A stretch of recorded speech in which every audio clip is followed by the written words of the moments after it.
کیا کبھی آپ نے سوچا کہ ہم نماز بھی پڑھتے ہیں، دعائیں بھی کرتے ہیں، لیکن پھر بھی ہماری زندگی میں وہ برکت، وہ سکون، وہ کامیابی کیوں نہیں آتی؟ کیوں ہم تھک جاتے ہیں؟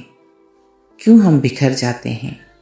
اور کیوں ہم اپنی صلاحیت کے باوجود وہ نہیں بن پاتے جو بن سکتے ہیں؟ شاید مسئلہ محنت کا نہیں بلکہ طریقے کا ہے، اور یہی سکھاتی ہے ایک کتاب، دی پروڈکٹیو مسلم۔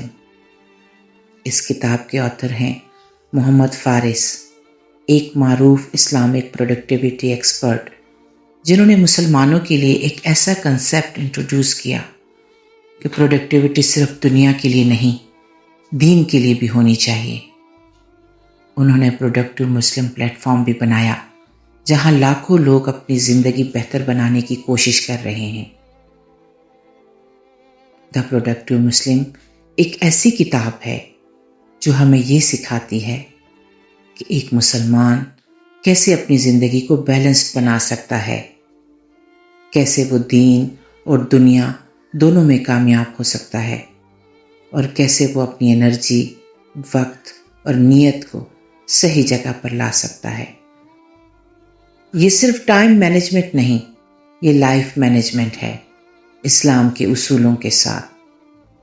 یہ کتاب ہمیں یہ نہیں سکھاتی کہ ہم صرف زیادہ کام کریں، بلکہ یہ سکھاتی ہے کہ ایک مسلمان اپنی زندگی کے ہر لمحے کو اللہ کی رضا کے مطابق کیسے بامقصد بنا سکتا ہے۔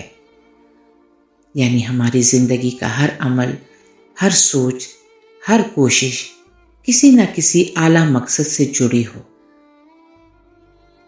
مصنف ہمیں سب سے پہلے نیت کی طرف متوجہ کرتے ہیں۔ ہم جو کچھ بھی کرتے ہیں وہ کیوں کرتے ہیں؟ اگر ہماری محنت، ہماری دوڑ، ہماری کوشش صرف دنیا کے لیے ہو تو ہمیں تھکن تو ملتی ہے مگر سکون نہیں ملتا۔ لیکن جیسے ہی نیت بدلتی ہے اور ہم یہ سوچتے ہیں کہ یہ سب اللہ کی رضا کے لیے میں کر رہا ہوں یا کر رہی ہوں، تو وہی عام سا کام عبادت بن جاتا ہے۔ ایک استاد کا پڑھانا، ایک ماں کا بچوں کی پرورش کرنا، ایک انسان کا اپنی ذمہ داریاں نبھانا، یہ سب عبادت بن سکتے ہیں اگر نیت درست ہو۔ اصل بات یہ ہے کہ انسان کی کامیابی اس کے اسکیجول سے نہیں بلکہ اس کے دل سے شروع ہوتی ہے۔ نمبر 2 پہ وہ برکت کے بارے میں بتاتے ہیں۔ ہم اکثر شکایت کرتے ہیں کہ ہمارے پاس وقت نہیں ہے، لیکن مصنف ہمیں ایک نئی حقیقت دکھاتے ہیں۔ مسئلہ وقت کا نہیں، برکت کا ہے۔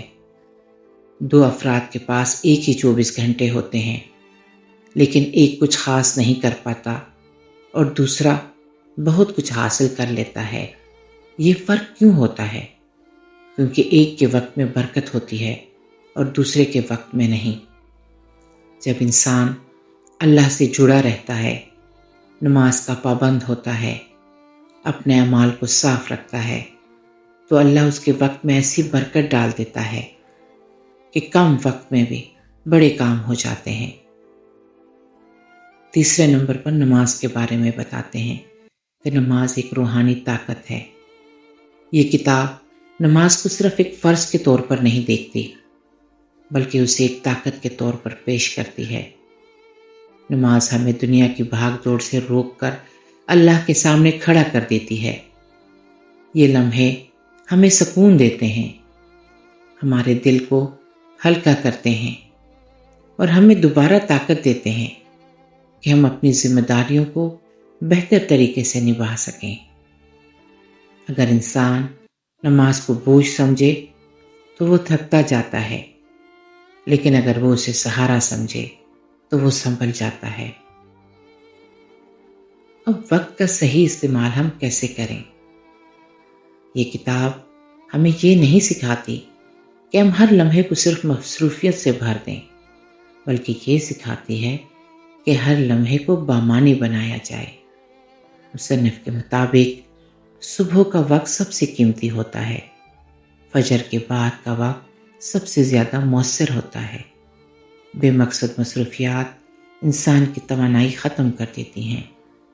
اور ایک اہم بات، اگر آپ اپنے دن کی منصوبہ بندی نہیں کریں گے تو آپ کا دن خود آپ کو کنٹرول کرے گا۔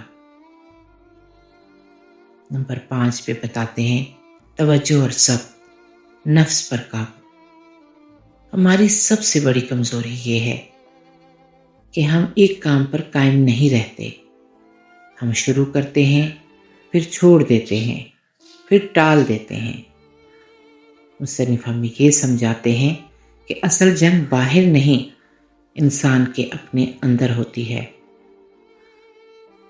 جو شخص اپنے نفس پر قابو پا لیتا ہے وہ اپنی زندگی کو بھی قابو میں لے آتا ہے۔ ضبط کا مطلب یہ ہے کہ چھوٹی چھوٹی عادتوں کو مستقل مزاجی سے اپنایا جائے۔ یہ کتاب ہمیں انتہا پسندی سے بچاتی ہے۔ نہ صرف دنیا میں کھو جانا درست ہے اور نہ ہی دنیا کو مکمل طور پر چھوڑ دینا حل ہے۔ اصل کامیابی یہ ہے کہ انسان اپنی زندگی میں توازن پیدا کرے۔ وہ اپنی عبادات بھی کرے، اپنی ذمہ داریاں بھی نبھائے، اپنے گھر والوں کو بھی وقت دے اور خود کو بھی بہتر بنائے۔ یہی ایک کامیاب مسلمان کی پہچان ہے۔ آخر میں یہ کتاب ہمیں ایک گہرا احساس دلاتی ہے۔ ہم اپنی زندگی میں تھکے ہوئے نہیں ہیں، ہم صرف بکھرے ہوئے ہیں۔ ہمیں وقت کی کمی نہیں، ہمیں سمت کی کمی ہے۔ ہم میں صلاحیت کی کمی نہیں، ہمیں اپنی نیت کو صاف کرنے اور دل کو مضبوط بنانے کی ضرورت ہے۔ اگر ایک انسان اپنی نیت درست کر لے، نماز کو اپنی طاقت بنا لے، اپنے وقت کو سمجھ کر استعمال کرے اور اپنے نفس پر قابو پا لے تو وہ صرف کامیاب نہیں ہوتا بلکہ ایک ایسا مسلمان بن جاتا ہے جس کی زندگی میں سکون بھی ہوتا ہے، برکت بھی ہوتی ہے اور ایک واضح مقصد بھی ہوتا ہے۔ یہ کتاب ہمیں یہ نہیں سکھاتی کہ ہم زیادہ کام کریں، بلکہ یہ سکھاتی ہے کہ ہم صحیح کام کریں، صحیح نیت کے ساتھ، صحیح طریقے سے۔ اور جب یہ تینوں چیزیں ایک جگہ جمع ہو جائیں تو زندگی صرف مصروف نہیں رہتی بلکہ بامقصد بن جاتی ہے۔ اگر کوئی اس کتاب کو سمجھ کر پڑھے وہ اپنے وقت کی قدر کرنا سیکھ جاتا ہے۔ وہ نماز کو بوجھ نہیں بلکہ سہارا سمجھنے لگتا ہے۔ وہ ٹال مٹول کی عادت سے نکلنے لگتا ہے۔ وہ دین اور دنیا میں توازن قائم کرنا سیکھتا ہے، اور سب سے بڑھ کر وہ اپنی زندگی کو اللہ کے ساتھ جوڑ لیتا ہے۔ یہ کتاب صرف پڑھنے کے لیے نہیں ہے بلکہ سمجھنے اور اپنانے کے لیے ہے۔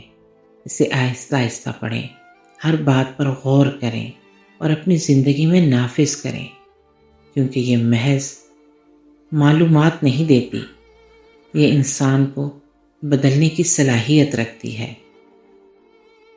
تو اگر آپ بھی اپنی زندگی میں سکون، برکت اور مقصد چاہتے ہیں، اگر آپ چاہتے ہیں کہ آپ کی محنت صرف دنیا تک محدود نہ رہے بلکہ آخرت تک آپ کے ساتھ جائے، تو اپنی نیت کو درست کیجیے، اپنی نماز کو مضبوط کیجیے اور اپنے وقت کو اللہ کی رضا کے مطابق استعمال کیجیے، کیونکہ ایک سچا کامیاب انسان وہ نہیں جو صرف دنیا جیت لے، بلکہ وہ ہے جو اپنے رب کو پالے۔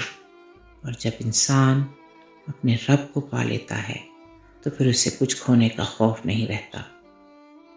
اور اگر آپ چاہتے ہیں کہ آپ کی زندگی میں ایسے ہی خوبصورت خیالات، ایسے ہی گہرے احساسات اور دل کو چھو لینے والی باتیں شامل ہوتی رہیں تو جڑے رہیے ہمارے ساتھ عشق اردو کے ساتھ، جہاں الفاظ صرف کہے نہیں جاتے بلکہ محسوس کیے جاتے ہیں۔ اللہ آپ کی زندگی میں برکت عطا فرمائے اور آپ کو ہر وہ راستہ دکھائے جو آپ کو اس کے قریب لے جائے۔ آمین۔